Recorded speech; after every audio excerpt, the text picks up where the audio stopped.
El Congreso no aprobará nuevos impuestos sobre la soya y ya reconoció que la mejor manera de aumentar los impuestos es a través de los ingresos y no del mercado de exportación. Dante Mossi, del Banco Mundial. La soya representa el 42% de las exportaciones de Paraguay, que es el cuarto mayor productor por detrás de Estados Unidos, Brasil y China.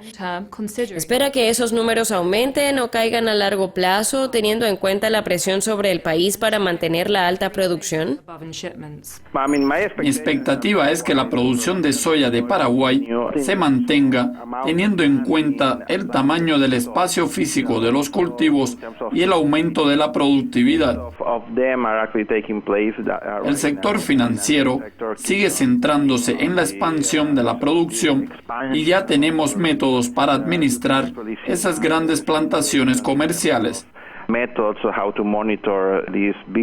Por ejemplo, si hubo algún aspecto positivo de la crisis argentina y brasileña, es que algunas de las empresas proveedoras de servicios vitales para los agricultores están migrando a Paraguay. Por otro lado, los servicios típicos incluyen imágenes de satélite, así como previsión del tiempo y análisis del suelo y de la soya, con el objetivo de determinar el uso de los fertilizantes y riego. En general, podemos decir que este tipo de inversión se mantiene ahora y el sector privado del Banco Mundial también hace parte de ese esfuerzo, porque notamos buenas prácticas surgiendo de esas conversiones de las plantaciones ya existentes, sobre todo en el este de Paraguay. En 2010, el PIB de Paraguay creció 15% en función del mercado de soya, la tasa más rápida de todos los países de América Latina. Sin embargo, de acuerdo con un informe, 80% de las tierras pertenecen al 1,6% de la población y un tercio de la población rural vive en pobreza extrema debido a la fuerte influencia de la expansión de las haciendas corporativas de soya, apoyada por el éxodo rural de pequeños agricultores e indígenas. ¿Cómo la soya puede haber producido una década de crecimiento económico sin desarrollo social? Vamos a dividir su pregunta de acuerdo con los hechos. El más importante es que Paraguay es un país muy pequeño con una población de solo 6 millones de personas que viven en su mayoría en el campo. Desde el establecimiento de la agricultura comercial, hemos visto un gran éxodo rural y Paraguay ahora tiene el más alto nivel de urbanización en América Latina, principalmente debido a la demanda de los servicios en los centros urbanos. Por lo tanto, con el aumento del crecimiento económico, tuvimos una gran caída de la pobreza extrema, sobre todo por causa del aumento de los ingresos. Esa generación de nuevos puestos de trabajo en los centros urbanos es lo que está impulsando ese crecimiento. Obviamente, hay personas que ya fueron excluidas de ese proceso. Paraguay se puede dividir en dos. Por un lado, tenemos el Paraguay de la agricultura moderna, con equipos sofisticados conectadas a los mercados globales por las empresas transnacionales. Por otro lado, tenemos a personas que todavía usan la agricultura familiar con herramientas y métodos de hace 300 años. Esas personas fueron excluidas por razones como son la educación y el aislamiento geográfico.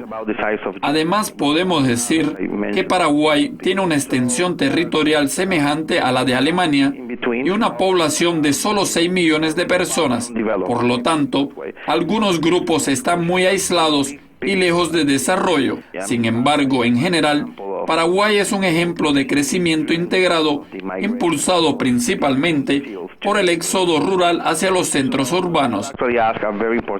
En términos de la sostenibilidad, el sector financiero está tratando de entrar en el mercado de materias primas verdes, dando crédito solo a los agricultores que declaren y cumplan con las leyes ambientales del país. Todos saben que los bosques del Paraguay fueron exterminados hace 120 años para reparar la deuda con la venta de madera tras la guerra con la Triple Alianza. In terms of reparation was you had to cut down the forest to pay out for war debts. So Paraguay, the baseline is really bad. It has been heavily deforested. Las leyes actuales determinan que en algunas áreas los agricultores deben reforestar o mantener los bosques en el equivalente a 30% de sus tierras. Por lo tanto, ese movimiento de las materias primas verdes está animando la preservación ambiental. Hay un proyecto piloto en la región oriental del país donde los productores de soya han conservado miles de acres de la selva tropical.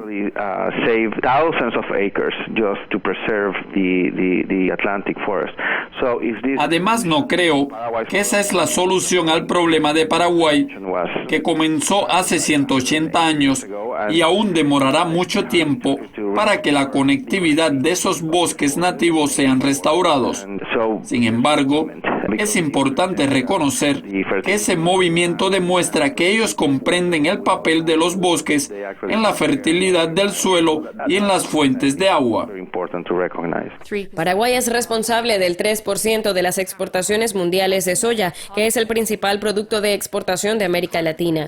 ¿Cree que la propuesta de un aumento de 15% de los impuestos sobre el producto podría afectar la moneda local? Eso ha sido un gran debate. El gobierno se mantiene firme en su posición y ya existen esquemas de impuestos sobre la renta y no sobre las materias primas. Paraguay declaró el impuesto sobre el ingreso hace solo 4 años y su aplicación solo ocurrió hace 2 años. Por lo tanto, ellos están tratando de aumentar los impuestos a través del ingreso y no del mercado de exportación. Algunas de las ventajas de Paraguay es el bajo nivel de impuestos, el gobierno pequeño y el uso del PPP para financiar grandes proyectos de infraestructura. Por lo tanto, es probable que el Congreso no apruebe nuevos impuestos y ya afirmó previamente que no va a aumentar más los impuestos debido a que el problema es la evasión de impuestos. Ya ellos comenzaron las detenciones a personas que falsificaron recibos con el objetivo de evitar el pago de impuestos. Y como sabemos, el gobierno ya reconoció que la mejor manera de aumentar los impuestos es a través de los ingresos y no del mercado de exportación. Gracias, Dante. Con esto concluye otra edición del Commodities Corner, pero siguen conectados durante la semana para más actualizaciones. Hasta luego.